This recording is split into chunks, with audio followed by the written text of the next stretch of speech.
Hi everyone, I'm Jim Aku Brimstone and welcome to the review of Korn's self-titled debut record. Let's rejoice, brothers and sisters and people in between, because today it's been 30 years since Korn came out. My story with this band started around the year 2000-2001. My brother-in-law lived in our family house for a little bit and he had his PC and he would let me play video games on it, Doom, Unreal, GTA 2, stuff like that.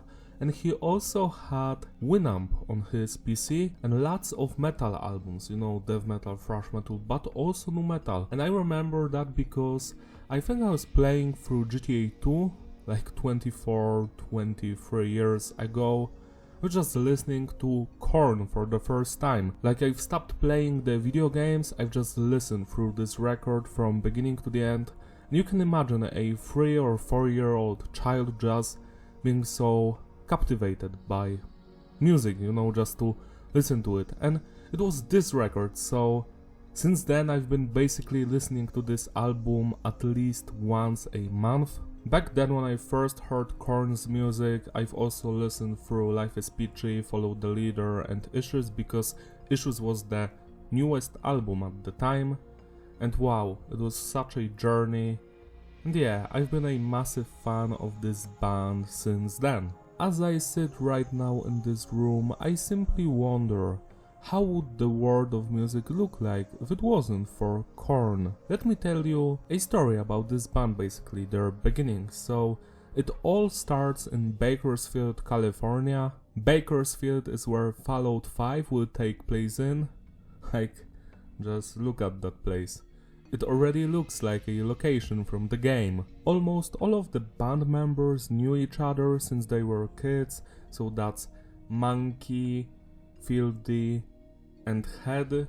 All of those guys played in various projects back in school, but later Monkey and Fieldy started a new band, LAPD, and they found a drummer for it, that was David Silvera, and also the vocalist Richard Morrill. And then at the end of the 80s they've recorded and released an EP and then a full album.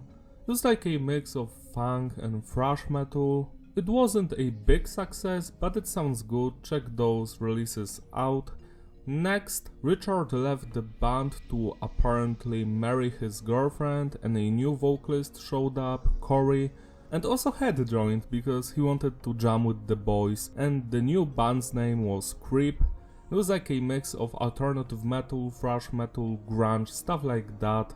And that's basically the early incantation of Korn, because they've recorded 2 demos with Russ Robinson. He met the band because they've played live at one of the venues he liked to go to. That was basically the start of their friendship.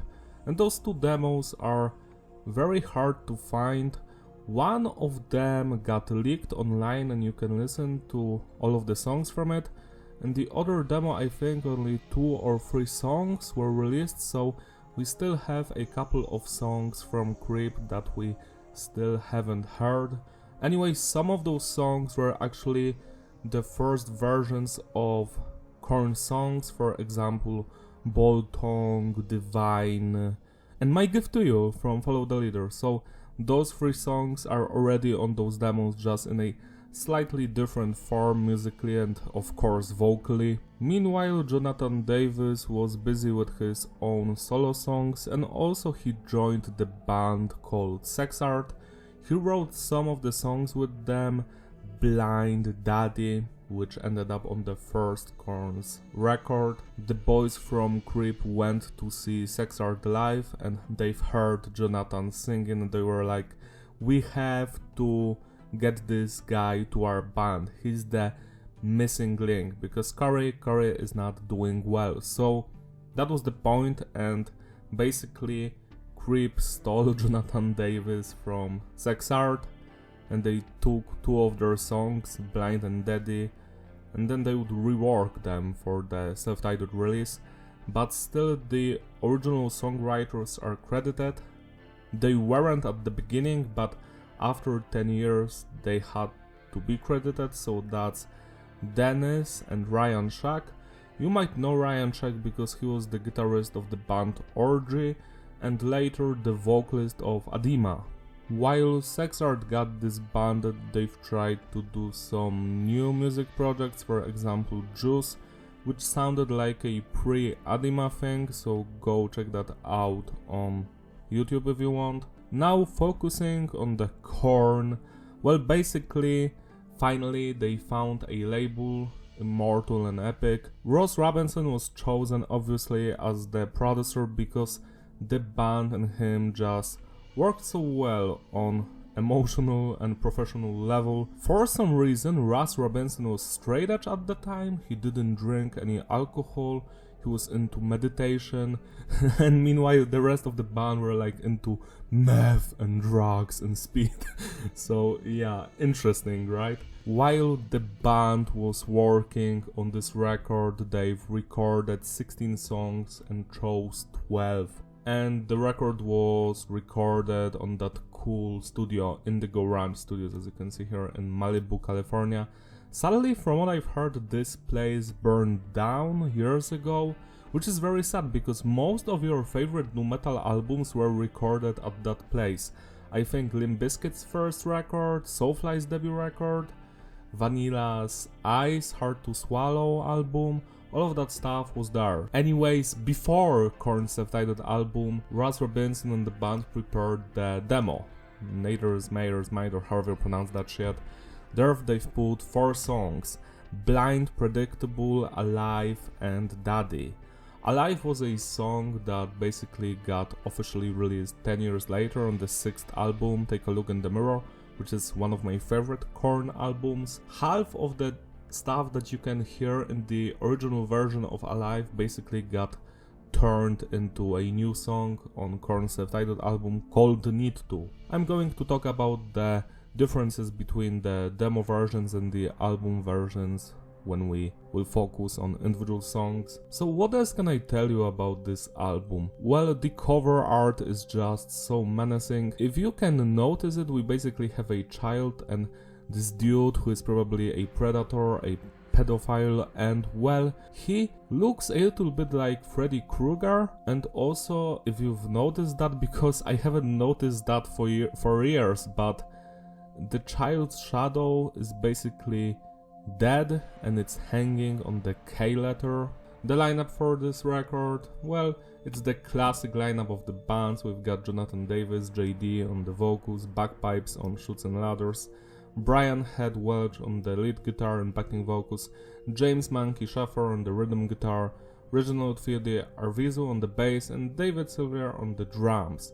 So yeah, I will just call them JD, Head, Monkey, Fieldy, and David. When it comes to the production, it's tight, it's very raw, it's authentic. Ross Robinson knows what he's doing.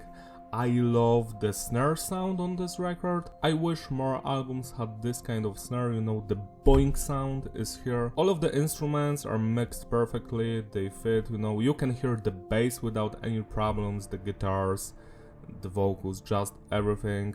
Like, you can focus on every instrument without any problems. The production is clear, but it has rawness to it, you know. It feels like everything was recorded live and you can truly feel that. Like, yeah, it's one of the best productions of all time, and it was done 30 years ago. So, great job, Ross Robinson. Ross is one of my favorite producers because he always pushes the musicians to play, you know, at their best. He basically torments them emotionally and physically to get that best performance, which is kinda fucked up if you think about that, but because of it, Ross Robinson has brought us some amazing music over the years. When he records an album with the band, you know that it's going to be some heavy, interesting shit. Yes, even the Suicide Silence self-titled record, which people do not like, but I love that album. You can feel the emotions and tension and that stuff. So yeah, great job, Ross Robinson.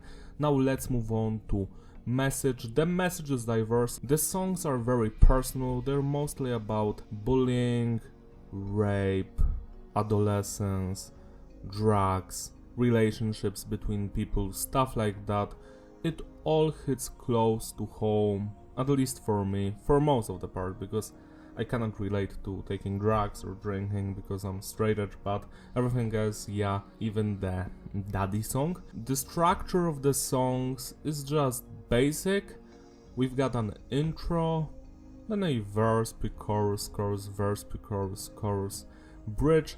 The bridge is interesting because it usually contains 2 or 3 different pieces of music, and then we've got the chorus and the outro.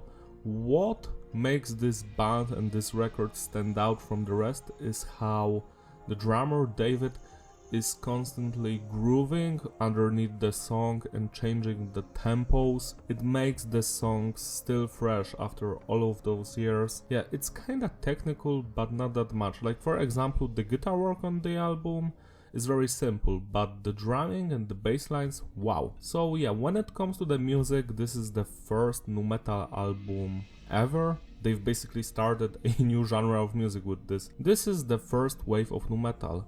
How can we explain that to someone? What you need when it comes to the drums is the grooviness, the punchiness, the tempo changes. When it comes to the bass, it has to be audible, clunky sound, jun jun jun. It has to be groovy and funky and heavy. The guitar riffs, well, they must be down-tuned to open A or drop A, 7-string guitars, Ibanez usually. And when it comes to the vocals, well, the vocalist has to whisper, sing, scream, growl, like in death metal, do the scatting noises, and that's all basically how to make a first wave nu metal album. You have those down-tuned guitar riffs mixed with those very eerie melodies. That's why I've always enjoyed nu metal so much, because it sounds like a simpler version of death metal, but with some funkiness, grooviness, and variety when it comes to the vocals. And I just don't understand where true school metalheads don't like nu metal, because it has all of those cool parts that true metal has, and no one cares about it, like no one notices. Maybe because after so many years there are so many waves of nu metal that they sound so different, you know? Like this record does not sound like Linkin Park, for example, and Slipknot Iowa, well, it doesn't sound like this one. So there are various waves of nu metal, and that's what, for me at least, makes this genre interesting. Like, it's unique and you never know what you're going to get. Sure, most of the bands would follow that Linkin Park and Limp Bizkit trend, so almost no screaming, just singing, rapping. It was more watered down, but the bands that took this genre seriously and pushed it forward, so that's like Korn, Slipknot, Mudvayne first album, LD50, that one was a masterpiece, like mixing nu metal and progressive metal, great stuff. Find those nu metal bands and you will be always happy with the outcome. Now let's focus on the individual songs. The record starts with Blind. Blind is one of the most recognizable Korn songs because it starts their first record. And now let me talk about the musicianship on this record. Let's start with the drumming. So David drumming is legendary everywhere, on every song here. Like, I feel like this band is not the same without him. Like, he was the soul of the band. Like, for example, Need To has a very simple guitar riff. It's like 12-0. That's like the entire fucking verse of the song. But the drumming is so primal, so full of energy. The grooves, the beats, the tempo changes, leg work, just everything. Like, David is on fire on this record, and you can truly feel that. He was the beating soul of this band, and since he's gone, I feel like Korn is not the same. It's not the same, so here we have that, and I just love it. Next we've got the bass work by Fieldy. The bass is audible. Fieldy is doing that clank. It sounds so cool, even to this day. Maybe it's not even that hard to play, but it's so much fun. And yeah, without the bass lines, Korn would not be Korn.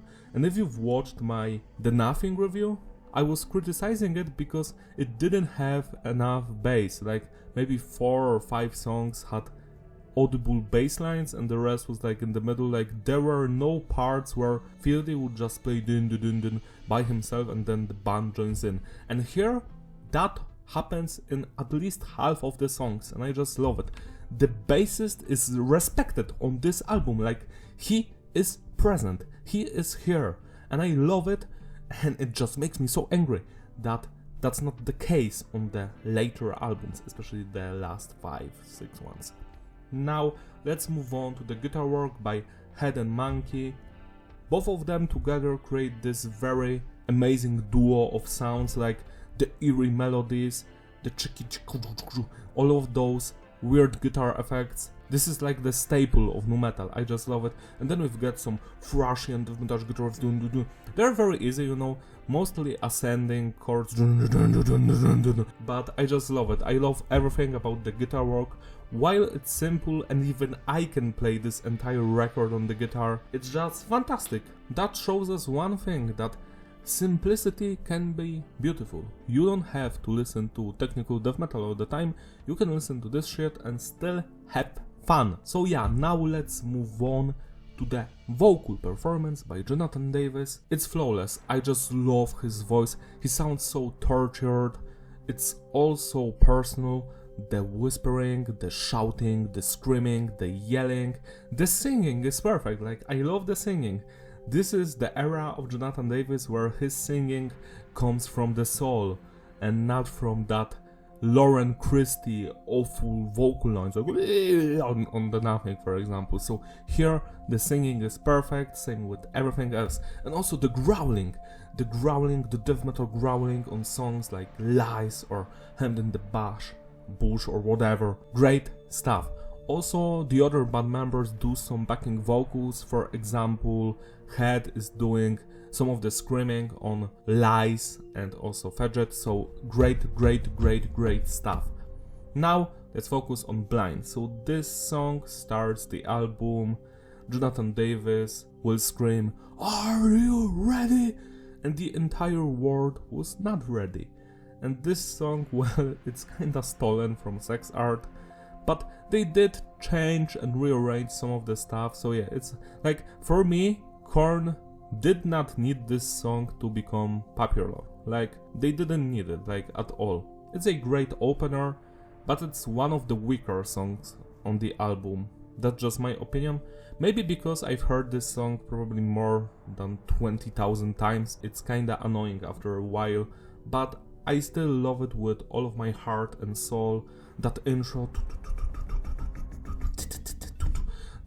I feel like it was inspired by that cool Primus song. I forgot its title. You can write down in the comments. Sorry for forgetting, but I have no script. I am saying everything from my head, so yeah. Anyways, after the intro, which is very long and cool, we have that "Are you ready?" line, and then the guitars drop, the grooviness, and then the verse.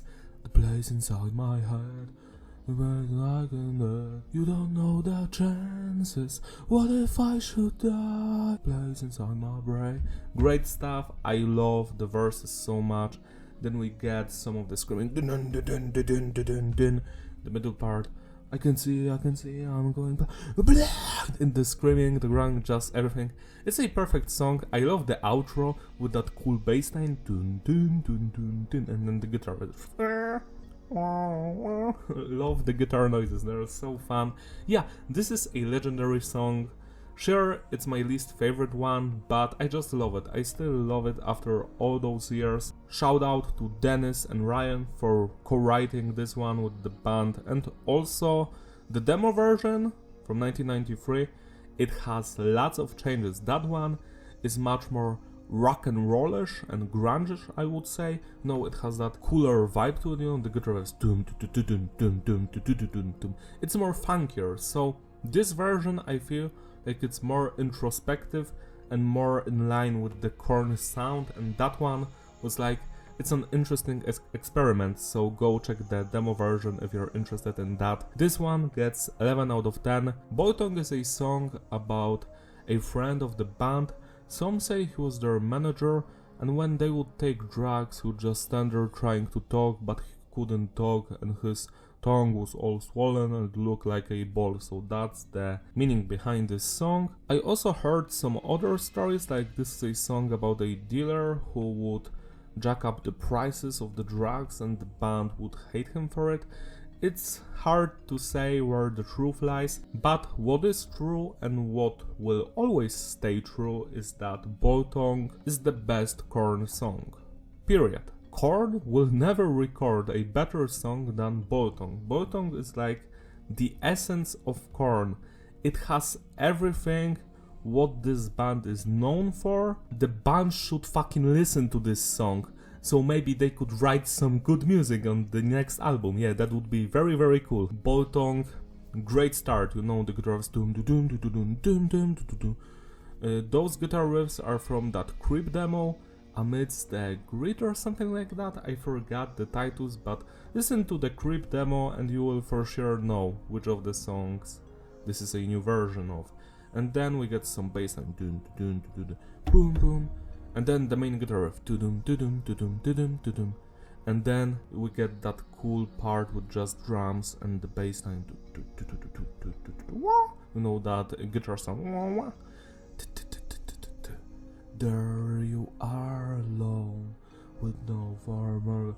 I don't remember the correct lyrics, but the verses, I just love them. Even after all those years listening to this song for countless times, I still get excited, still it pumps me up full of energy. The guitars sound like chickens. Wow, wow, love that. I just love those noises.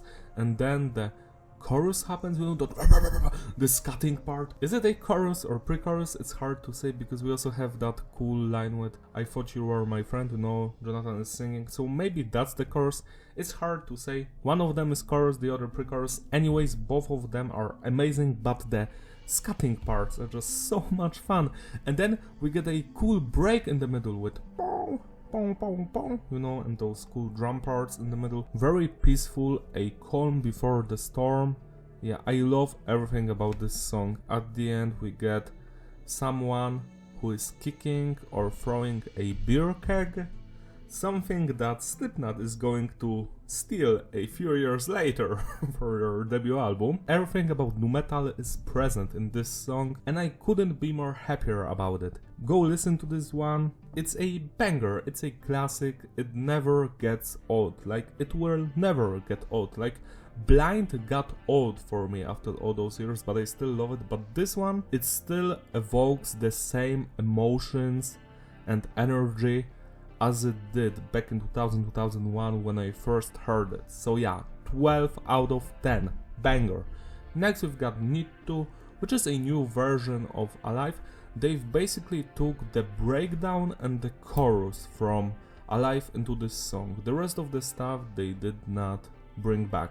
So yeah, that's why we have Alive on the 6th record, which has those verses and a slightly different chorus and breakdown. So both of these songs can coexist together officially. Need To is a banger. It's about that woman Jonathan Davis really liked. She was the vocalist of Human Waste Project, I think. I forgot her name. Anyways, it's a song about how you want to be with a girl but you can't. That's it basically. Great main guitar riff, very simple. Bim, boom, bim, boom. Bim, boom, bim, boom. I love the eerie melodies here, the chorus, I love you, I hate, all of that stuff. The Y part in the middle with the screaming and how Jonathan is basically screaming through his teeth, you know. I just love that stuff. This is what nu metal is about for me, you know. The sheer anger, the sheer emotions, the tension, the vibe, and the vibe is here. It's beautiful. 11 out of 10. Clown. This is one of the singles with a music video. Clown and Blind, I think, were the only two songs released before the album came out, like to radios as a singles, blah blah blah.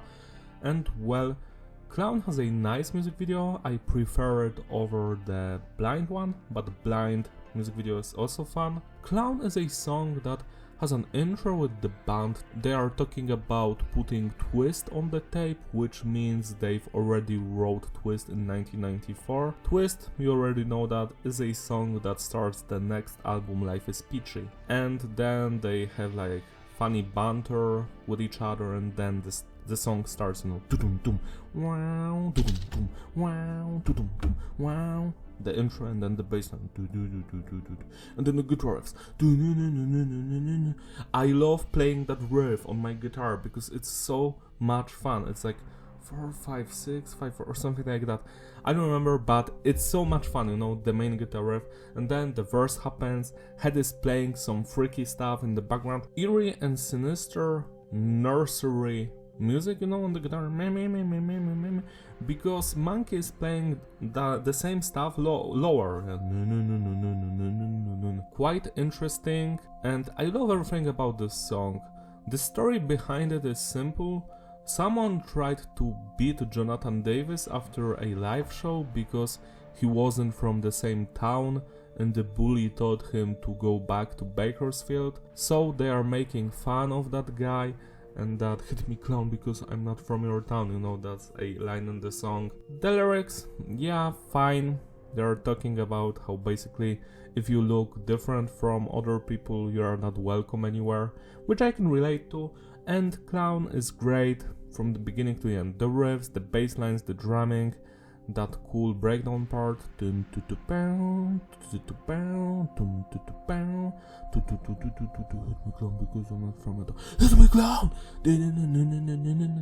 I've made a Doom MIDI cover of this one, I think, and Blind also. I did Bolton for sure because I love that song.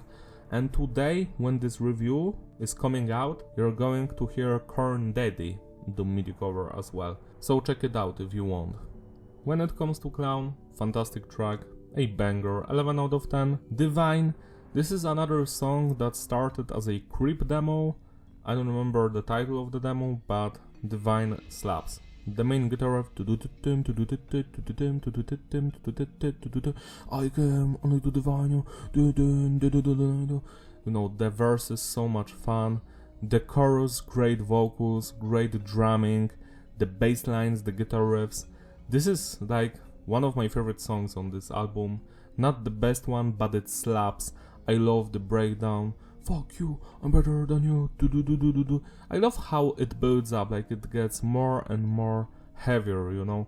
And then the cool outro, which sounds like a mental breakdown.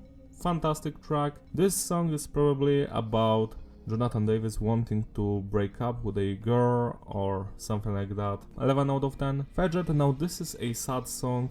It's about Jonathan being bullied in high school because he was wearing different clothes and he used eyeliner, and everyone bullied him and made fun of him. And that was how he was called in school, you know, Faget or something like that. It kinda annoys me that at the end of the song he uses the same derogatory language against his attackers.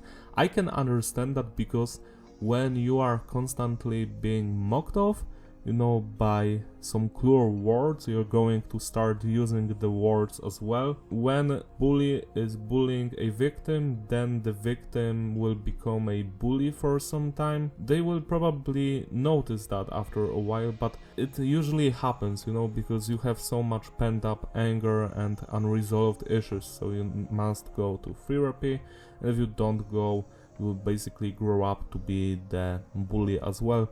That's just psychology, so you can feel that vibe in this song, like the dude is just so tortured, you know, Jonathan Davis, and he is just lashing out at the end, calling his abusers also faggots.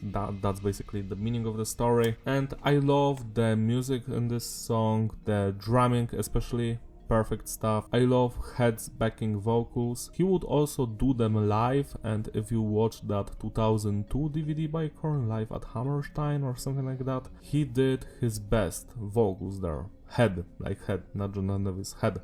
Head was perfect there when it comes to his backing vocals. Faget, great song from beginning to the end. Love the atmosphere, the guitar riffs and the verses, the chorus. Why you treat me this way?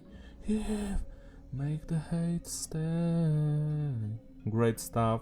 I love the bridge as well, especially the guitar riffs in that part. 11 out of 10. Chutes and Ladders. Now this track is about nursery rhymes, how they're basically quite dark and evil, if you're going to look up into it.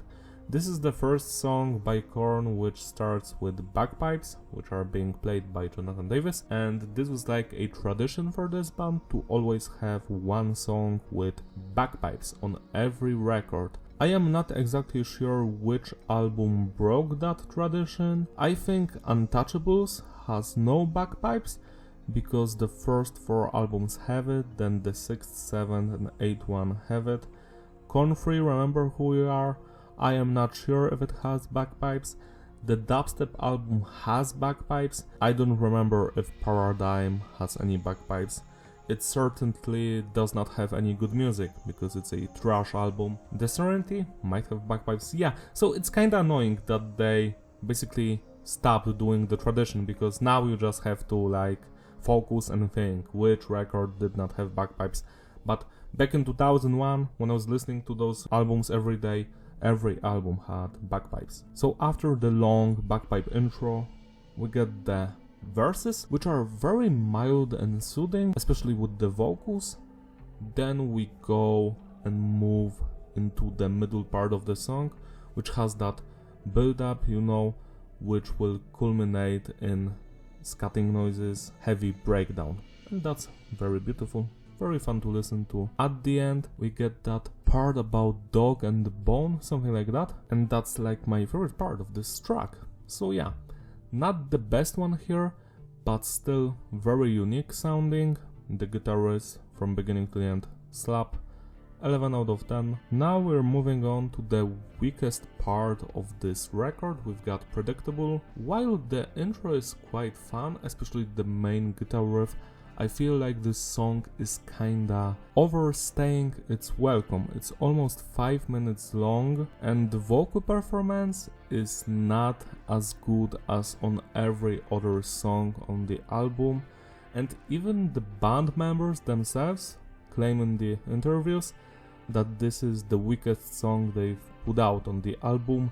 And if you're going to listen to the demo version from 1993, you're going to notice that that one has much more passion behind it in the vocals, and the guitar riffs sound more interesting. The overall presence of the demo version is miles ahead of the album one, which is quite interesting, because why does this song sound like this on the album when the album has better production values and just everything is better here? But still, the demo version for some reason has better vocals, better sound overall. So while this is not a bad song, don't get me wrong, I still love it. I never skip it while I'm listening to the record. But yeah, you can feel that Predictable is like not on the same level. 8 out of 10. Next we've got Fake. This song is obviously about relationships, how people are fake, and blah blah blah.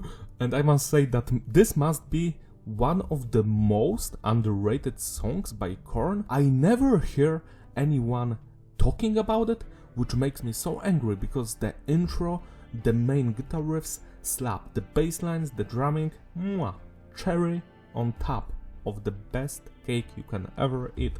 And the verses have such soothing guitar riffs, guitar melodies on it. They're just so flowing so well throughout the song, and the beautiful singing by Jonathan Davis, it's all here.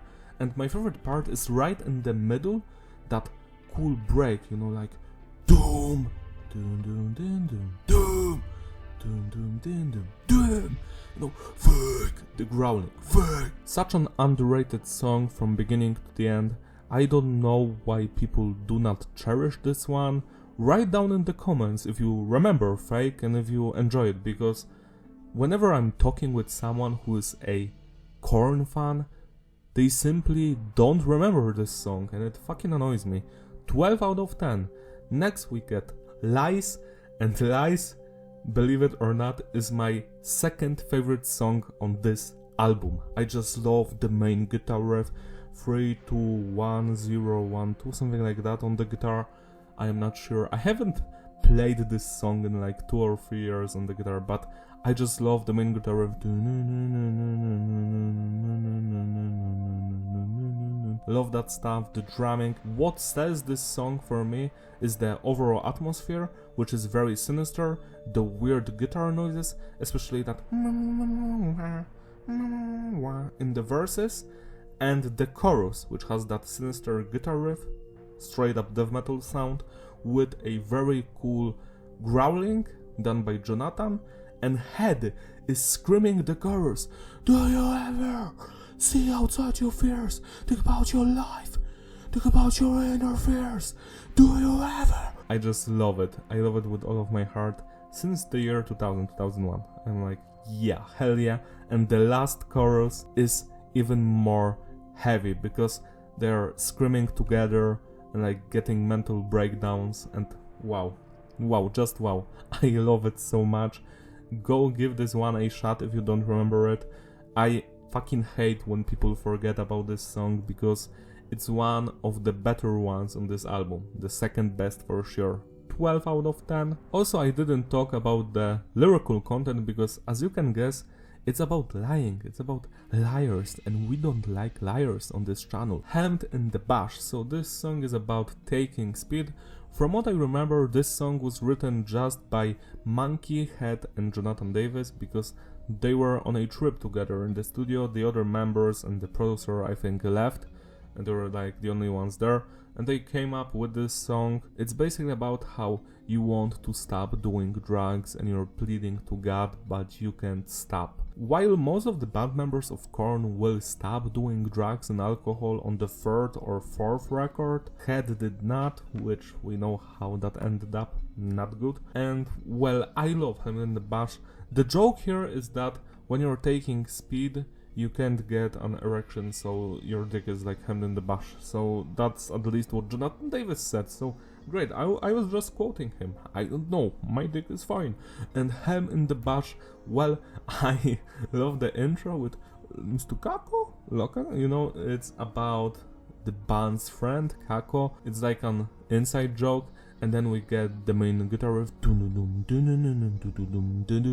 Very easy to play on the guitar, but so much fun. Then we get that cool melody on the guitar. Classic stuff. The verses, so much fun. The clean singing, perfect as usual. The chorus with the whispering. Give it up. Cannot escape. Give it up. Great stuff. The breakdown. Yeah. Wow, that cool guitar riff. 11 out of 10. The final song, Daddy. The most disturbing piece of music ever recorded and created, at least for me. Like, I haven't heard a song like this one. The only song that comes close to Daddy by Korn, for me personally, is Folie Deux, or however you pronounce that. I can't speak French. Folie Deux, that's how you write it down. And it's by the band Headphones President. You can go listen to it. It's also nu metal, and the way the vocalist breaks down in the middle of the song there, it sends shivers down my spine. I am scared of that song, and this one is obviously the most disturbing piece of music, but that one is a second close. So Korn Daddy, well, it starts with Jonathan singing, I think, to his mother or something, and then we get that classic bass line, and some weird noises in the background. Some of them are guitar static, and some is like someone is choking, or I don't know. It does not make me feel good. And then we get the main verse, you know, the main guitar, very scary, horror-like, and well, Jonathan is singing, well, Little Child, something like that. I guess you already know what this song is about. It's about being raped, basically, as a child. And while this song sounds like it's the parents doing, the father, in reality it was Jonathan Davis' nanny or something like that. Like, it was a woman that was supposed to take care of him, and well, she did not. She did something way worse. And then when he told about that to his parents, they laughed it off, like, what are you saying about, oh, young boys and their little fantasies, what are you talking about? And that's actually what happens most of the time when you're a sexual victim. Like, I was raped by my ex-girlfriend, and yeah, most of the stuff I've heard was like, but you're a guy, you should be so thankful that anyone touched you this way? Wait. I was so fucking angry. Like, when that shit happened to me over 2 years ago, I've lost 90% of my friends because of that. Because what you hear as a victim, you're going to hear that either it's your fault or you wanted it, or a man cannot be raped, only woman. This is what you're going to hear from most of society, and it's disgusting, and I fucking hate word because of that. And yeah, sorry for that a little private talk right now, but I had to get it off of my chest because it does not get easier. It never gets easier. So yeah, this song, I can relate to it a lot, even if I wasn't a child when that awful stuff happened to me. But this one here is like so sad because you can feel the despair, the tension, the mental breakdown in Jonathan's voice, and the song is just getting more heavier and heavier. We get that very cool middle part with doom, doom, doom, and then that very eerie melodies and screams in the background as Jonathan is singing. This track will break your heart, especially at the end, because after 5-6 minutes Jonathan just breaks down completely, and then you're left basically to hear him cry, and just like it's terrible to hear. And well, it's not fake like at all. Basically Russ Robinson was like, we need to record everything, because Russ Robinson is a psycho, like he's the best producer, so it's like, we need to record this authentic emotions, the band needs to keep playing. And it's like the vocalist is like laying in the vocal booth crying and like wanting to die, and the band in the other room is like grooving.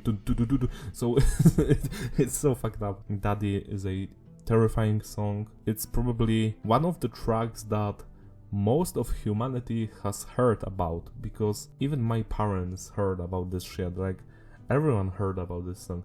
Like, people would talk about this stuff. Like, have you heard this song? Like, when you're going to listen through it, your life is not going to be the same anymore. And that's the truth.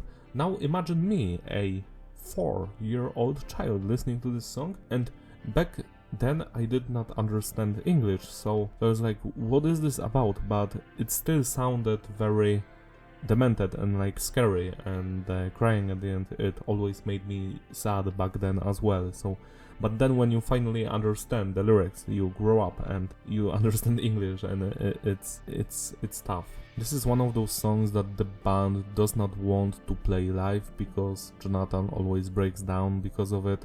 I think they played it live a couple of times 10 years ago for the 20th anniversary of this album. I don't know if they are going to play it for the 30th anniversary, not sure. This one is 12 out of 10. Now let's talk about 4 songs that did not make the cut for the album. The first one is called Sean Olson. This one was already released on some promotional tapes with either Clown or Chutes and Ladders, I'm not sure, maybe Blind, in 1994 or 95, so this was supposed to be on the album, but it wasn't. I don't know why, because it's a better song than Predictable. I love its very dark nature, the atmosphere, the riffs, the vocals, and I must say that maybe the only reason why it's not on the album is because it's also about the same topic that Daddy is. Like, it's about the same thing, so maybe that's the only reason, because they didn't want to have 2 songs talking about the same stuff, because as you can notice, every song on the album was about something else. And well, Sean Olson, my favorite part of this song is the outro. The vocals in the outro are like piercing through your song. It's just growling and screaming. Like, I love that part. This song is also terrifying, but I just love it. It should have been on the album instead of Predictable. It's a banger. It's not as good as any other song on the album, that's for sure. 10 out of 10. Layla, I don't understand why this isn't on the album. There are like 2 versions of this song online, you can find them without any problems, and I just love the vocals in this one, the music, the intro,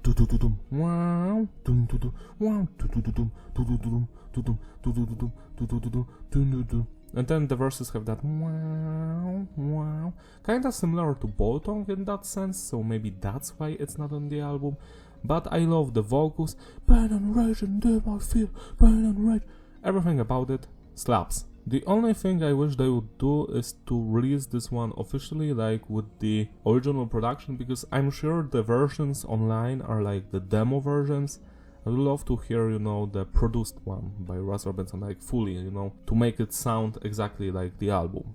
10 out of 10. This Broken Soul, another demo song for this album, and I must say that I love the eerie atmosphere of the guitar riffs here, the bass line. The vocals are just great, they're fine.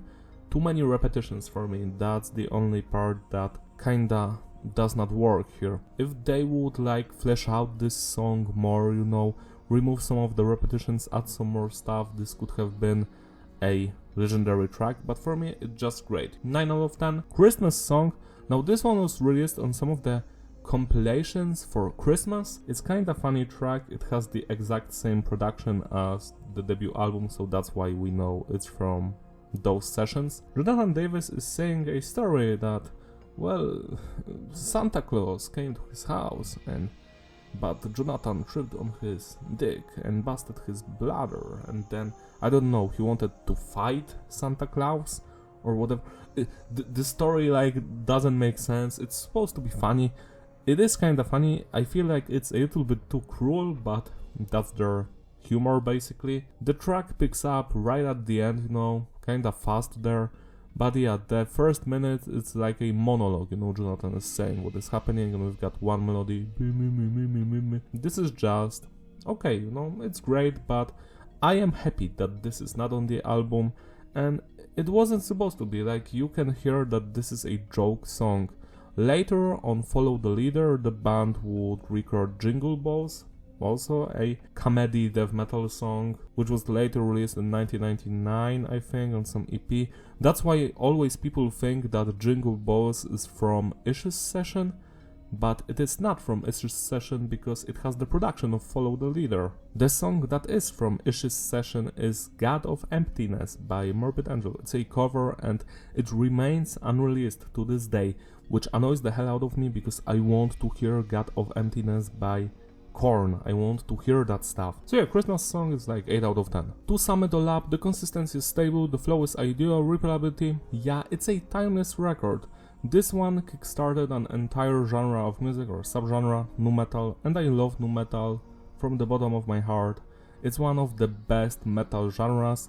It makes me laugh so much that there are sites like Encyclopedia Metallum which does not have nu metal on their, like, what are you doing, bro? You're leaving out like 30% of metal music and the better part of metal music, because nu metal slaps, it's true, that's a fact, not an opinion, and I just love this record from beginning to the end.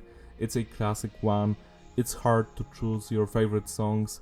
Write down in the comments which top 5 songs you have from this album. For me it's quite simple, it's Bolton, Lies, Daddy, Fake, and Divine. I love them with all of my heart. Everything else on this record slaps. The only weaker point is Predictable, but that song also slaps. It just, when you will hear the demo version, there is no going back. You will be like, why isn't this version on the album? You're going to be like, you're going to be so mad about it. Celebrate the anniversary by spinning this record today. It deserves your love and attention. Write down in the comments whatever you want, your top 5 Korn songs, your top 5 Korn albums. Tell me that I have a shitty voice and you shouldn't talk in English. It's my third language, shut up, I am learning it. That's all from me. Thank you for watching, subscribe, like, do whatever you want. And I will see you in my other videos. Especially go check out my other Korn reviews because I've been doing them since like 2022. And someday I will be doing a video to like talk about everything Korn has ever done, and I will be like rating their entire discography. It's going to be fun. So yeah, that's all from me. Bye!